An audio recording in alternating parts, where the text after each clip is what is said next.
Tere minu poolt ka. Mina olen siis Madle Lippus Tallinna linnaplaneerimise abilinnapea ja minu ettekande teemaks on märgitud ülevaade Tallinna rattateede arendamisest.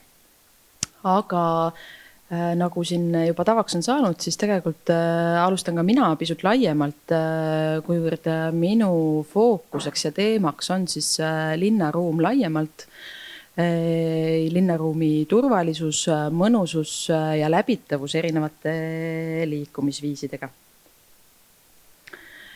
Ja kuigi küllap paljud teist tegelikult on selle linna arengu raamistikuga tuttavad, ma mõtlesin, et ma korraks siiski markeerin selle siin ka ära, sellepärast et tegelikult sellised suured arenguvisioonid ja see, kuidas nad toetavad neid konkreetseid tegevusi, on minu jaoks mulle tunduvad väga olulised just selleks, et see tegevus oleks koordineeritum, selgemini sihistatud, kui ta võib-olla senini on olnud. Ja siin slaidil lisaks sellele joonisele Tallinna strateegia 2035 olengi ma välja toonud kõigepealt paar Tallinna enda strateegiat, mis siis neid sihte aitavad meil sättida. Et Tallinna 2035 arengustrateegia väga selgelt seab siis erinevate liikumisviisidega võimalused üheks oluliseks sihiks. Eraldi on seal ja väga juba siit ka välja tulnud, et need sihid on tõesti väga ambitsioonikad, et seal liikuvuse seisukohast on siis eesmärkideks seatud, et aastaks 2035 võiks siis 90% tallinlastest liikumised oma peamiste sihtkohtade vahel teha jalgrattaga, jalgsi või ühistranspordiga, mis küll väga ambitsioonikas, aga võib-olla eesmärgina on siiski hea, et meil on kuhu püüelda, meil on kokku lepitud see suund, kuhu me tahame rühkida ja nüüd tõesti me peame mõtlema, et kuidas seda täpsemalt teha. Siis juba Jevgeni viidatud kliimaneutraalne Tallinn, mis siis seda täpsustab, loodetavasti peatselt valmis saav Tallinna liikuvuskava, mille osa on siis ka see juba siin mainitud jalgrattastrateegia, mis konkreetselt siis tegevusi jalgrattateede osas konkretiseerib. Ja väga hea, et selline nagu konkreetne ja raamistav ka selgete näidetega dokument on olemas. Aga lisaks nendele arengudokumentidele on linnaruumilise arengu seisukohast veel mitmeid olulisi aspekte, mis tegelikult seda eesmärki toetavad või mille suunas me peame tegutsema. Selleks näiteks on müra, et kes on Tallinna strateegilist mürakaarti vaadanud, on ilmselt kohe selgeks saanud, et Tallinnas on müra väga oluline probleem ja müra peamine allikas on liiklus. Et kui me tahame vähendada müra, siis me tegelikult peame tegelema ka liiklusega. Samuti õhusaaste. Aga kindlasti laiemalt, miks see teema on aktuaalne, on ka laiemalt lisaks kliimamuutusele ka praegu siis konkreetselt kütusehindade tõus ja energiajulgeolek. Korra puudutan ka rattateede ehitamise rahastamist, et lihtsalt, et jälle anda kontekst, et millises ruumis me täna siin räägime ja arutame. Et osa rattateede rahastamisest seni ja ka tulevikus saab tulema Tallinna linna eelarvest. Et see aasta meil on väga hea meel, et jõudsime koalitsioonipartneriga kokkuleppele, et selleks summaks linna eelarves on 1,5 miljonit. Et selle sisse käib siis nii rattateede konkreetne ehitamine, aga ka projekteerimine, taristu või siis infra edendamine, sealhulgas parkimine, et tegelikult kui rääkida sellest, et rattaga sõitmine oleks mugav ja kuidas seda ruumiliselt lahendada, siis üks osa ja oluline osa sellest kindlasti on rattateed, aga väga oluline osa on ka see, et kuhu ma tegelikult oma ratta panen, selle sihtpunkti juures, kuhu mul on vaja minna. Või kus ma seda ratast hoian oma kodu juures, sest tegelikult paljud kodud ei ole ehitatud sellisena, et ratast oleks seal mugav hoiustada ja selle kohta meil küll uuringu tulemusi ei ole, aga ma arvan, et see on väga oluline probleem paljudele inimestele, et juba see ebamugavus ratta kasutamiseks hakkab tegelikult sellest, et sul ei ole seda, selleks, et see kätte saada. Sa pead minema keldrisse, seda õlal tassima, paljude jaoks see tegelikult ei ole lihtsalt võimalik. Ja siis on linna eelarves ka muud vahendid teede ja tänavate rekonstrueerimiseks, sest iga aastaselt Tallinn ju teede tänavatega tegeleb jõudselt kommunaalameti, kelle vastutusalasse siis see konkreetselt tänavate ja teede, sealhulgas ka rattateedega tegelemine kuulub. Et ta on Tallinna asutustest, linnaasutustest, ametitest kõige suurema eelarvega, et Tallinna nii-öelda teede ehitus Tallinna linna eelarvest moodustab väga olulise osa. Ja see slaid kahjuks ei ole väga hästi nähtav, aga ma loodan, et midagi ikkagi näete. aga siin nii-öelda korraks tahan ka ära markeerida või isegi tegelikult mitte ainult markeerida, vaid seda raamistikku laiendada Tallinna 9 tänavatüübiga, mis siis tuleneb sammuti sealt Tallinna strateegia 2035, kus on siis nii-öelda linnakorralduse ja liikuvuse planeerimise kontekstis senise tänavate jaotuse asemel võetud kasutusele 9 tänavatüüpi. Ja need on see tore värviline tabel ja see tegelikult moodustab maatriksi, et siis see maatriks, mis läheb sinna või see nii-öelda telg, mis läheb ülespoole, see on siis näitab liikumisintensiivsust ja see, mis läheb paremale poole, see näitab kohaväärtust.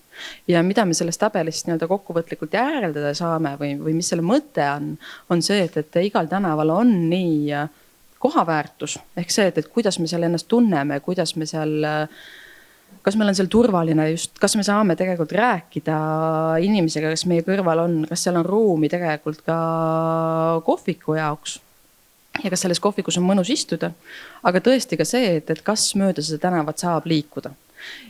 Ja siis nii-öelda kõige suurema liikumisintensiivsusega või kus see liikumine on kõige olulisem, on siis see kõige ülemine rida seal, need on ülelinnalise tähtsusega teed.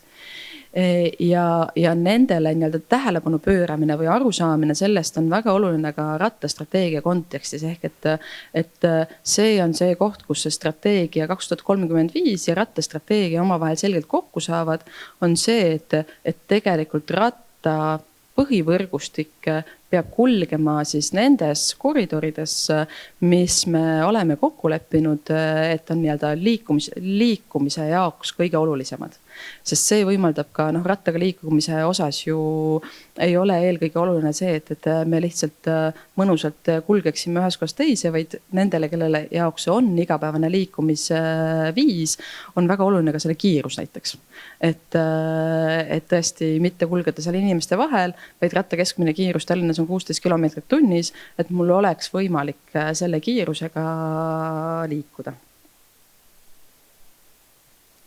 Ja selle 9 tänavatüübiga nad lihtsalt ei ole mitte kirjeldatud seal strateegias, vaid see on siis see osa, millega mina konkreetsemalt praegu abilinnapeana toimetan, et koos ruumiloome kompetentsikeskuse ja ka linnaplaneerimisametiga need tänavatüübid täpsemalt sisustada.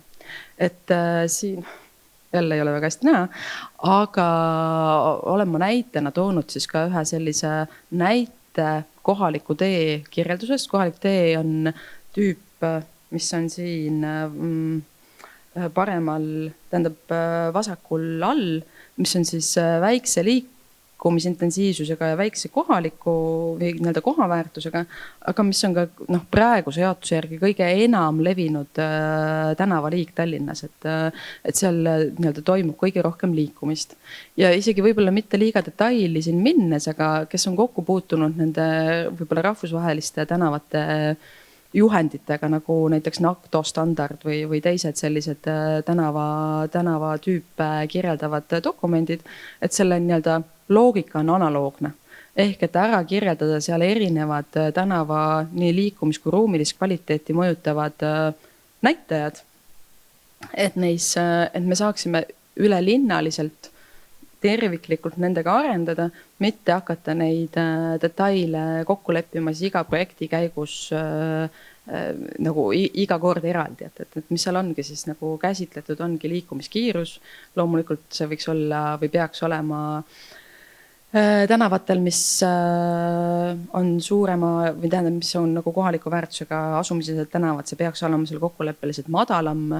Seal on ka jalgrattateede kontekst käsitletud, katendid, parkimine, tõesti väga nagu erinevaid tänavaid iseloomustavad kriteeriumid.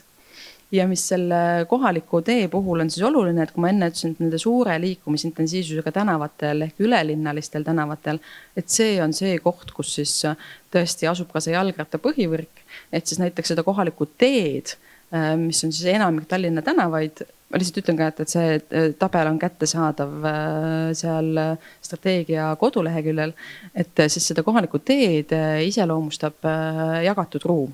Ehk et selle tänava, siis enamike Tallinna tänavate läbimine peaks olema korraldatud selliselt, et seal on mugav ja turvaline liikuda kõigil liiklejatel. Ja selles juurest me tegelikult jõuamegi siis täpsemalt siin nende lähiaastate rattateede arendamise plaanini, mille puhul on võib-olla kõigepealt oluline välja tuua see, et kui me seda läbi arutasime ja kokku panime, et millele siis üldse keskenduda, et otsustasime selgelt, et võtame fookusesse kesklinna ja põhivõrgu, sest see on senini olnud kõige suurem kitsaskoht rattataristu arendamisel, et tõesti meil võib olla lihtne liikuda kuskil kaugemal, aga see, et näiteks kuidas ma saan Kristiine keskuselt Vabaduse väljakule, see on enamike ratturite jaoks väga, väga keeruline.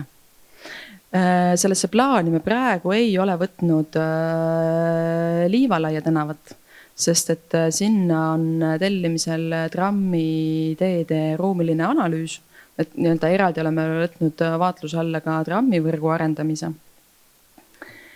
Ja sellega me ei liigu edasi enne, kui me ei ole seal nagu sellist terviklikku lahendust või arusaama leidnud, et kuidas selle ruumiga edasi liikuda. Ja samuti me ei ole seal vaadanud või nii-öelda praegu paika pannud peatänava koridori, et peatänava on ka teema, mille me täiesti eraldi fookusesse võtame. Ja millest me oleme, ja selle nii-öelda plaanis ongi suke esialgne plaan, ta on ära markeeritud, tegelikult ma ütleks, et suur osa kesklinna põhivõrgust, mida me selle puhul oluliseks peame, kui me hakkame need prioriteete sättima ja mille osas ma loodan, et siin tekib ka arutelu ja arutelu ja sisend teilt on väga oodatud. Et meie jaoks väga oluline on see, et teekonnad oleksid järjepidevad. Ehk et meil oleksid olulised punktid omavahel ühendatud ja liikumine nendel mugav ja turvaline. Ja mis kindlasti meie jaoks oluline on ka võrguvaldajate mitte otseselt nende vajadused, aga see, et kus neil lähiaastatel töö on plaanis. Et mida me varasemalt ka palju näinud oleme, ilmselt on see, et üks tänav ta justkui saab korda või ta nii-öelda tehakse uueks, aga tegelikult mitte siis selliselt nagu mugavaks, mis tagaks meile mugava liikumisruumi. Ja siis mõne aja pärast ta uuesti kaevatakse üles, ehitatakse uuesti selleks, et siis seal sisse viia need ruumilised muutused. Et me kindlasti peame oluliseks ka nende kahe aspekti omavahel nagu kokkutoomist ja lähendamist. Aga siis sellega ma tegelikult selle oma suure ja sissejuhatava ettekande lõpetaksingi, et järgmises plokis esineb kolleeg abilinnapea Vladimir, kes juba täpsemalt neid lahendusi kommenteerib